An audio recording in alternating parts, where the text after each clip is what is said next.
Before this story begins, I want you to pause for just a second. If you believe a single conversation can change a life, if you believe love can be tested in silence, and if you believe that sometimes the hardest words spoken in a family don't break bonds but reveal them, then make sure you subscribe to this channel right now, because the stories shared here aren't just stories. They're mirrors. They're moments people live through but rarely talk about. And this one starts quietly, but it won't end that way. Now listen closely. The rain didn't fall loudly that evening. It wasn't dramatic or angry. It drifted down in soft, patient drops, tapping gently against the kitchen window like a hesitant knock, almost as if the night itself was unsure whether it was welcome inside. Laura sat alone at the small wooden table, both hands wrapped around a mug of tea that had already gone cold. She stirred it anyway, not because it needed stirring, but because she did. The kitchen light cast a dull yellow glow across the room, barely touching the corners where shadows gathered and lingered. Outside, the sky was washed in gray, the kind of gray that feels heavy without knowing why. Something was wrong. She had felt it all day. That quiet sense mothers get, the kind that doesn't come from logic or proof, but from something deeper. A pull in the chest, a whisper in the gut, an awareness that settles in before words ever do. Ethan, her son, 17 years old, tall, bright-eyed, normally loud without trying, the kind of boy who filled rooms just by being in them. But tonight, he felt smaller. He sat across from her at the counter, shoulders hunched forward, hoodie sleeves pulled halfway over his hands. His phone lay untouched beside him, something Laura noticed immediately. Normally, she had to remind him twice just to look up from the screen. Now he wouldn't even glance at it. His laughter had been missing for days. His voice quieter. His presence distant. Laura watched him carefully, pretending to focus on her tea, but every instinct she had was trained on him. The way his jaw tightened when he thought she wasn't looking, the way his foot bounced lightly against the cabinet, betraying nerves he clearly didn't want to show. This wasn't teenage moodiness. This was weight, and it scared her.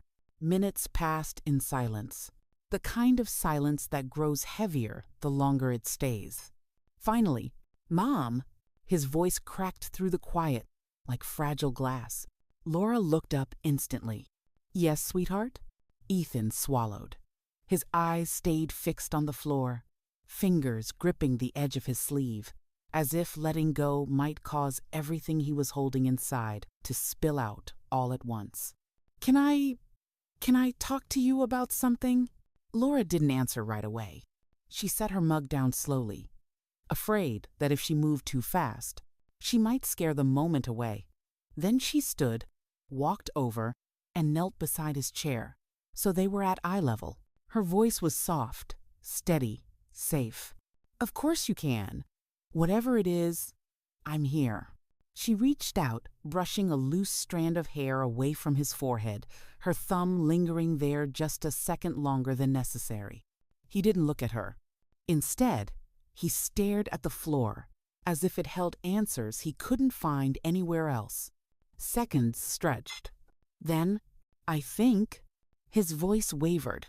"I think I might be gay." The words didn't echo. They didn't explode. They simply landed between them, quiet, trembling, and raw. For just a heartbeat, Laura froze. Not because she didn't love him, not because she didn't accept him, but because hearing the words spoken aloud made everything suddenly real. This wasn't a phase she imagined. This wasn't a fear she sensed. This was her son standing at the edge of something unknown, asking her to see him. Her heart began to pound. She felt it everywhere, in her chest, in her throat, in the backs of her eyes. Slowly, carefully, she reached for his hand and held it. "Thank you," she said quietly. "Thank you for trusting me with something this big." Ethan's shoulders trembled. "I didn't know how to say it," he whispered. "I didn't even know if I should." Laura squeezed his hand gently. "I know it wasn't easy." He finally looked up at her then, His eyes were glossy, afraid, searching.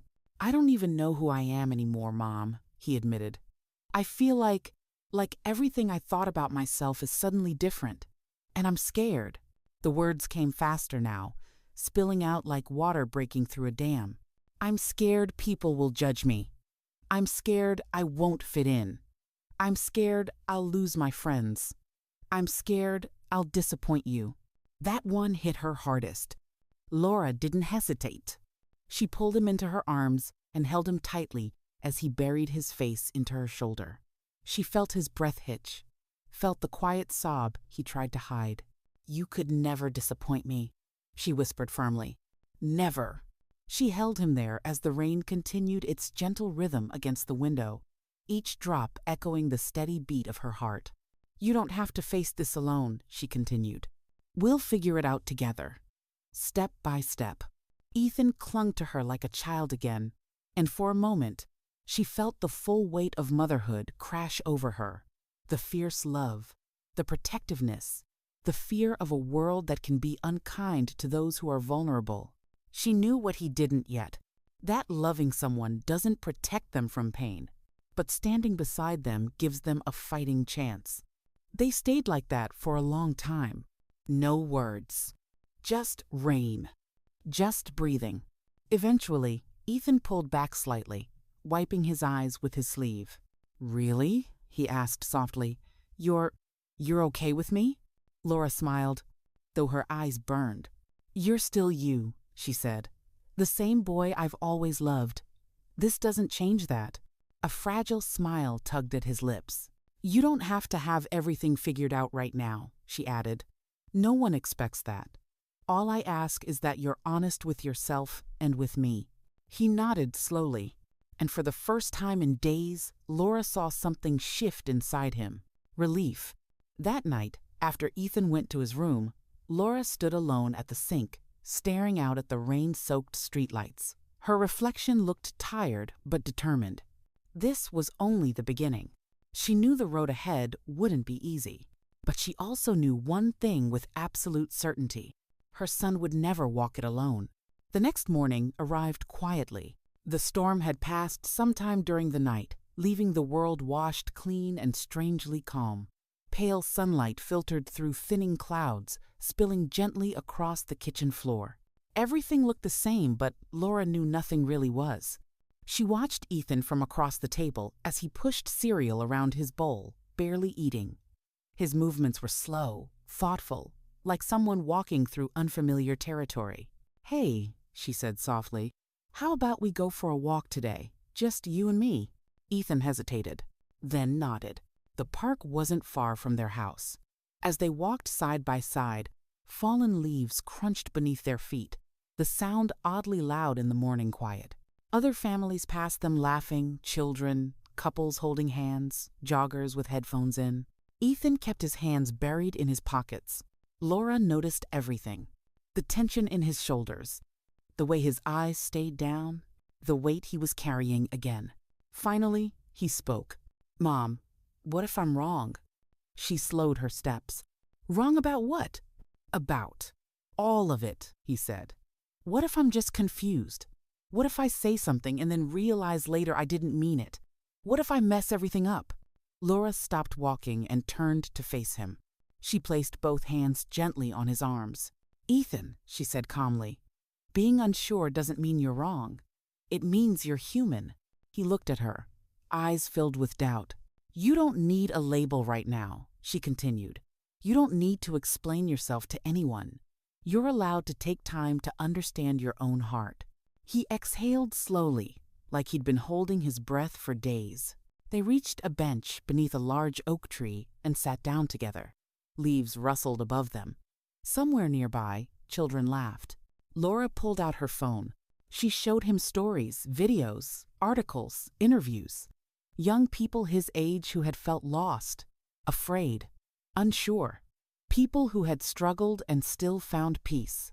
Ethan watched quietly. "I thought I was the only one," he admitted. Laura shook her head. "You're not alone. You never were." He stared at the ground again. "What if my friends don't understand?" he whispered. What if they laugh at me? What if I lose them? Laura's voice was gentle but firm. Then they weren't meant to walk this part of your life with you. He looked up sharply. Real friends don't disappear when things get hard, she continued. And the ones who matter will stay. Something shifted in Ethan then. Not confidence, but courage. That afternoon, he asked if he could invite his best friend, Jake, over. Laura's heart tightened, but she agreed. Jake arrived just before sunset, loud as always, smiling, unaware. They went upstairs together. Laura waited. Minutes felt like hours. She sat on the couch, hands clasped, listening to every sound above her. Her heart raced, not because she feared rejection, but because she knew how deeply it could hurt. Then, laughter. She froze. Not nervous laughter. Real laughter. Ethan came downstairs later, eyes brighter than she'd seen in weeks. He didn't freak out, he said softly. He just listened. And then he hugged me. Laura felt tears sting her eyes. Days passed. Not everything was perfect. Some friends drifted away. Some conversations were awkward. Some moments were heavy. But Ethan stood taller. He smiled more. He laughed again. One evening, as they sat together watching TV, Ethan spoke quietly. Thanks for not trying to fix me. Laura turned to him. There was nothing to fix. He smiled. I think I'm going to be okay. Laura wrapped an arm around him, pulling him close. I know you are. Outside, the rain returned soft, gentle, familiar. But this time, it didn't feel like a storm. It felt like healing. Sometimes the bravest thing a person can do is speak the truth they're most afraid to say. And sometimes the most powerful thing a parent can do is listen without judgment, without fear. If this story touched you, if it reminded you of someone you love, or if it helped you feel less alone, please like, subscribe, and share this story. Because you never know who needs to hear that they're not alone tonight.